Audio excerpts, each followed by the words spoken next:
Good afternoon. নমস্কার সবাইকে। Sense kitchen স্টোরিজে সবাইকে স্বাগত জানাই। কেমন আছেন সবাই? চারিদিকে যুদ্ধের দামামা বেজে গিয়েছে, তাই না? কিন্তু ভয় পাবেন না, আমরা ভয় পাবো না। ইন্ডিয়ান আর্মিরা, আমাদের ঘরের দেশের ভাই দাদারা রয়েছেন আমাদের সুরক্ষার জন্য। জান প্রাণ দিয়ে তারা লড়াই করছেন আমাদের বাঁচানোর জন্য। আমাদের কাজ হচ্ছে তাদের সুরক্ষার জন্য ভগবানের কাছে প্রার্থনা জানানো, ঘরের ছেলে দেশের ছেলে যেন সুস্থভাবে বাড়িতে ফিরে আসেন।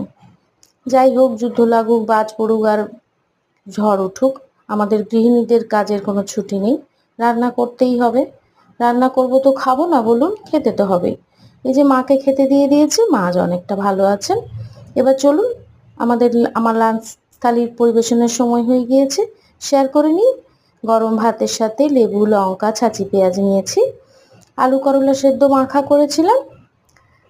সব রকমের সবজি, আলু, পটল, বেগুন, কচু, কুঁদরি, বরবটি সব দিয়ে একটা ঘন্ট করেছি। মাছের ঝোল, মেয়ের আবদার আজকে পাতলা করে মাছের ঝোল খাবে, আর আম।